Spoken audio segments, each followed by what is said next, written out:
Good. Thank you, my distinguished chairman from Virginia. Thank you, Chairman Scott, Ranking Member Fox, for holding the hearing. And I thank also our witnesses, Mr. Jeffrey, Mr. Coles, and for your participation today. I have 17 years of experience in the financial sector, and I would submit that if we had run our company the way Americorps has been run, we would have been fired if we weren't already bankrupt. If Americorps were a public privately held entity, it certainly would have gone insolvent some time ago by the way it's been operating.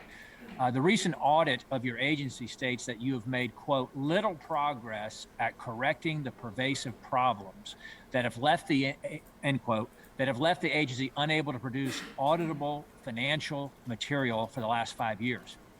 In addition, after the 2019 Americorps audit, 75 recommendations were given to improve the agency's performance. However, only 10 of the recommendations were implemented. I think by any objective assessment, that is a failing grade.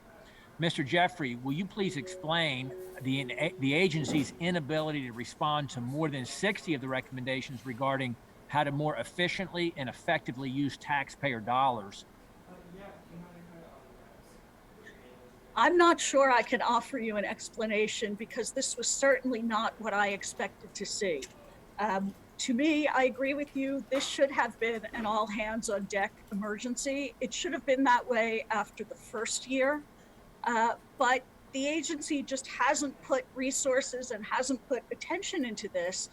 And while I agree very much with Mal Coles that resources were not thick on the ground here, let me note that during that same 2019-2020 period, when very little happened here, the agency spent $3.9 million to create a new grant system that it's never going to use.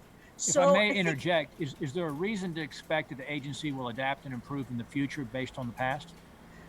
You know, I would have to say that I think there are two things here that argue in favor of that. One of them is the level of interest from this committee. And I think the mandate of this committee is having a profound effect on the agency.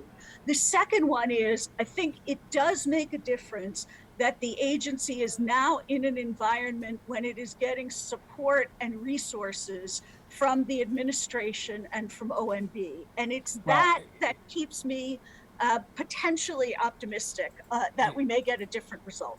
Thank you, Ms. Jeffrey. To be honest, I would advocate for elimination of the program, but I think at the very least, the question is, would a smaller budget help? Because the most recent audit report, consistent with every other report published by your office or the GAO in the last decade, illustrates a troubling pattern.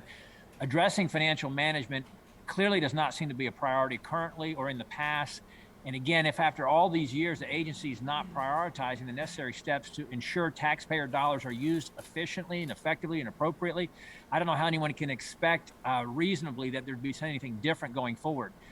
Do you think that what we need is additional oversight in order to have improvement? I think the more oversight, the better, because it keeps people motivated. I mean, all agencies respond to congressional oversight.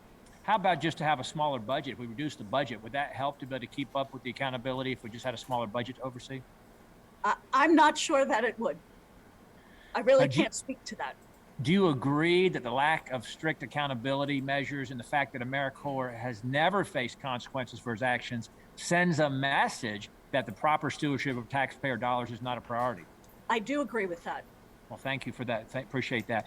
And as I hope you're well aware, an internal survey of the 3 senior corps programs found that $10.6 million, or a full 1/3 of the budget, was spent on members and staff with inadequate criminal background checks. In one instance, over 46 individuals were apparently working in the foster grandparent program and the senior companion program without the appropriate background checks. Are you concerned, Ms. Jeffrey, these inadequate background checks are putting Americans in danger who are being served by Americorps? I think that has been a constant refrain of my office, the need to upgrade the criminal history checks. And we have actually found instances in which convicted sex offenders had access to members of vulnerable populations because the checks were not performed properly. Well, I appreciate your answers today. And as a small government conservative, I'm skeptical of the need for programs like these. And again, I would honestly advocate for elimination, but at a minimum, there should at least be a increased accountability on government funding and how it's being spent. Thank you, Chairman. I yield back.